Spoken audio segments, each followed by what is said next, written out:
Hello दोस्तों, good morning. BSTC के forum में जो अर्बन मूवमेंट है कैसे करते हैं, इसके दिशा निर्देशों के बारे में हम आपसे डिटेल से डिस्कशन करेंगे कि कोई भी कैंडिडेट जिसको कॉलेज अलॉटमेंट हो चुका है फर्स्ट काउंसलिंग लिस्ट में, अब वो अर्बन मूवमेंट करके अपने किसी दूसरे कॉलेज में जाना चाहता है तो उसका कैसे उसको प्रोसेस रहेगा, क्या क्या प्रक्रिया रहेगी, उसके बारे में हम आपको बताएंगे दोस्तों।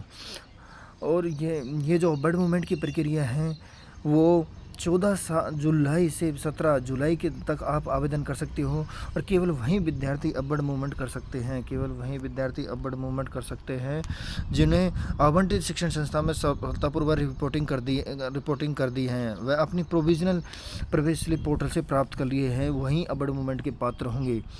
और अर्बन मूवमेंट हेतु अभ्यर्थी सर्वप्रथम वेबसाइट पर उपलब्ध अर्बन मूवमेंट लिंक पर क्लिक करें तो उसके बाद में जानकारी भरकर पोर्टल पर लॉगिन करेंगे। अर्बन मूवमेंट के उपरांत अभ्यर्थी हाँ दोस्तों, ये डिटेल में आपको बताया जा रहा है, इसमें अगर कोई भी समस्या है तो आप कमेंट कर सकते हो। अगर लॉगिन के उपरांत अभ्यर्थी अर्बन मूवमेंट हेतु सहमति प्रदान करते हुए रजिस्टर मोबाइल नंबर के ओटीपी से अर्बन मूवमेंट करना है दोस्तों। अर्बन मूवमेंट का जो प्रोसेस, ओटीपी सबमिट करेंगे। सहमति प्रदान करने के उपरांत या अभ्यर्थी यदि उसके द्वारा काउंसलिंग के समय दिए गए विकल्पों में से अध्यापक शिक्षा संस्थानों की सूची में नए अध्यापक शिक्षा संस्थानों के विकल्प आप ऐड करना चाहते हो तब अध्यापक शिक्षण संस्थानों के विकल्प को शामिल करते हुए अर्बन मूवमेंट के लिए आवेदन सबमिट करना है। मतलब जो भी अगर नया कॉलेज ऐड करना चाहते हैं तो उसका नाम उसमें ऐड करो और उसके बाद में आप अर्बन मूवमेंट कर सकते हो। अर्बन मूवमेंट हेतु अभ्यर्थी के द्वारा काउंसलिंग के समय चुने गए अध्यापक शिक्षण संस्थान, चुने गए जिलों के अध्यापक शिक्षण संस्थानों तथा अभ्यर्थी द्वारा अर्बन मूवमेंट के दौरान, देखो पहले के जो शिक्षण संस्थान तथा अर्बन मूवमेंट के दौरान जो शिक्षण संस्थान चुने गए हैं उन पर ही विचार किया जाएगा। राजस्थान में कहीं और भी भेजने पर विचार नहीं किया जाएगा दोस्तों। इसमें डरने की कोई बात नहीं है कि कोई भी कैंडिडेट सोचे कि भाई उसका कहीं बाहर हो जाएगा, ऐसा कुछ नहीं होगा। जहाँ जो कॉलेज आप भरे होंगे वहीं उन्हीं कॉलेजों में मिलेगा। अर्बन मूवमेंट का जो परिणाम है वो घोषित करने की डेट है वो 7 जुलाई 25 को घोषित कर दिया जाएगा। 20 जुलाई 25 को घोषित कर दिया जाएगा। अर्बन मूवमेंट के उपरांत नवीनतम जो शिक्षण संस्थान आवंटित होगा अर्बन मूवमेंट से पूर्व में आवंटित शिक्षण संस्थान का आवेदन स्वतः ही निरस्त कर दिया जाएगा दोस्तों। इसमें ध्यान दीजिए, ये बहुत महत्वपूर्ण पॉइंट है।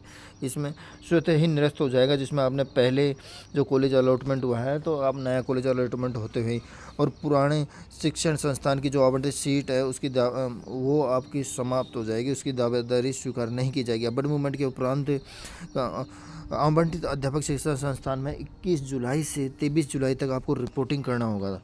21 जुलाई से 23 जुलाई के बीच में आपको रिपोर्टिंग करना होगा। व्यक्तिगत रिपोर्टिंग नहीं करने की स्थिति में तथा रिपोर्टिंग अभ्यर्थी संबंधी समस्त दस्तावेज प्रस्तुत नहीं करने की स्थिति में सीट का आवंटन निरस्त कर दिया जाएगा, वह आपके उचित कार्रवाई की जाएगी। दोस्तों, अगर किसी को भी ध्यान से अर्बन मूवमेंट करना है, अगर उसमें कोई भी गलती हो जाती है या अगर आपको कॉलेज अलॉटमेंट हो भी जाता है उसके बाद हम आप रिपोर्टिंग नहीं करते हैं तो आपके इसमें लिखा गया है कि आपके साथ कार्रवाई की जाएगी। अगर आपको अगर किसी दूसरे कॉलेज में लेना है तो ही आप अर्बन मूवमेंट करिए, नहीं तो नहीं करिए दोस्तों। अर्बन मूवमेंट के उपरांत, क्योंकि अगर आप दूर हो, अगर किसी कॉलेज में और में मिल जाता है जो आपने फॉर्म भर रखा है तो फिर वहाँ नहीं जाओगे तो आपका जो पहले वाला कॉलेज है उसका भी दावेदारी समाप्त हो जाएगी और जो दूसरे वाले अगर उसमें रिपोर्टिंग नहीं करोगे तो वहाँ भी समाप्त हो जाएगी। इस वजह से दोस्तों आपको बहुत बड़ी प्रॉब्लम हो सकती है। अर्बन मूवमेंट के उपरांत नया अध्यापक संस्थान आवंटित नहीं होने की स्थिति में अगर नया नहीं मिलता है तो आपको जो पहले का मिला है उसी में ही आपका प्रवेश रहेगा। इसलिए इसमें दोबारा से आपको शिक्षण संस्थान या पुनः फीस भरने की आवश्यकता नहीं है। अब पहले दोस्तों इसमें कुछ एक पॉइंट और है 10 नंबर का। कुछ शिक्षण संस्थान थे जिनको एनसीटीई ने के द्वारा उनकी मान्यता को रोक रखा था, उसे अब बहाल कर दिया गया है। किसी भी वजह से किसी ने प्रोफाइल अपडेट नहीं किया था और जो भी ऑनलाइन डॉक्यूमेंट्स अपलोड नहीं सबमिट किए थे, इस वजह से उनकी रोक है। जो ये 8 संस्थान हैं इनको अब, क्योंकि इनमें पहले काउंसलिंग नहीं थी, कोई भी दोस्त अगर इन संस्थानों में अगर अपना एडमिशन लेना चाहता है तो दोस्तों इनमें से न भर सकता है, क्योंकि इनकी पूरी सीटें खाली हैं। तो इनमें जो सीट अलॉटमेंट की संभावना है वो है 99% संभावना दोस्तों कि आपका 100% ही मान सकते हो आपको, क्योंकि इनमें पूरी की पूरी सीट खाली है अभी तक। तो इसमें सेकंड काउंसलिंग से भरे जाएंगे या फिर अर्बन मूवमेंट से भरे जाएंगे इनकी जो सीट है। इस वजह से दोस्तों आपको अर्बन मूवमेंट ध्यानपूर्वक करना है और इससे संबंधित कोई भी अगर आपको इशू है तो कमेंट करके हमें बता सकते हो, तो हम आपको डिटेल से आपको समझा देंगे। थैंक यू दोस्तों।